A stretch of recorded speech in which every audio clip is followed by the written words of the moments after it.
సామెతల గ్రంథము 24వ అధ్యాయం.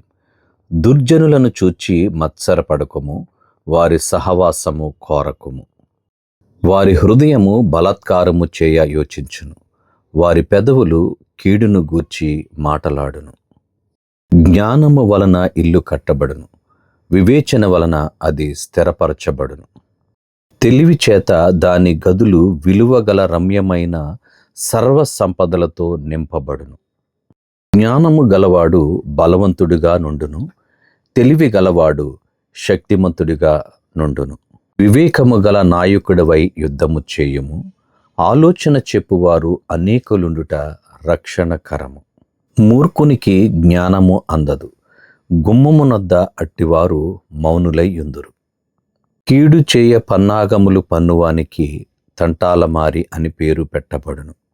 మూర్ఖుని యోచన పాపము, అపహాసకులు నరులకు హేయులు.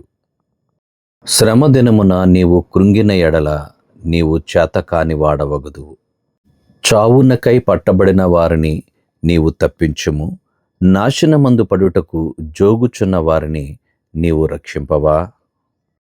ఈ సంగతి మాకు తెలియదని నీవనుకునిన ఎడల హృదయములను శోధించువాడు నీ మాటను గ్రహించును గదా.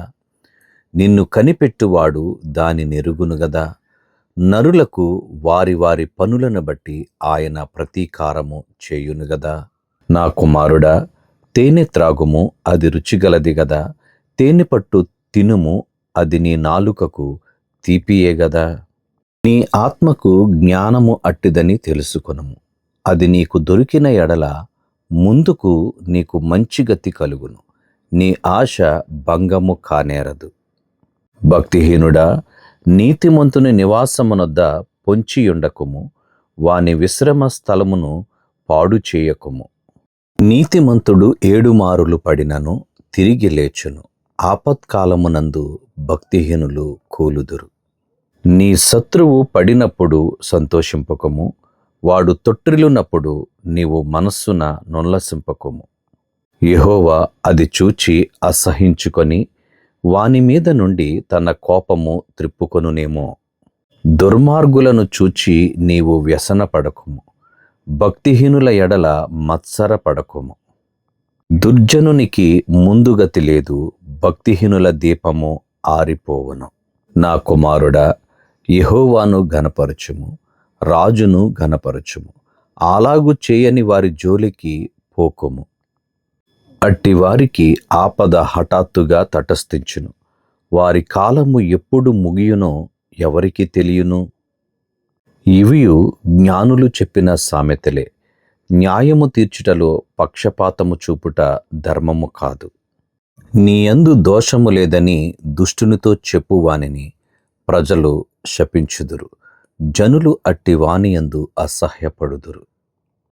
న్యాయముగా తీర్పు తీర్చువారికి మేలు కలుగును, క్షేమకరమైన దీవెన అట్టి వారి మీదికి వచ్చును.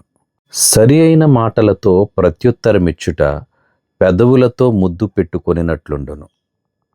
బయట నీ పని చక్కబెట్టుకొనుము, ముందుగా పొలములో దాన్ని సిద్ధపరచుము, తరువాత ఇల్లు కట్టుకొనవచ్చును.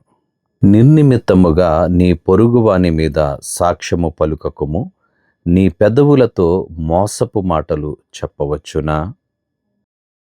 వాడు నాకు చేసినట్లు వానికి చేసెదను, వాని క్రియ చొప్పున వానికి ప్రతిఫలమిచ్చెదననుకొనకుము.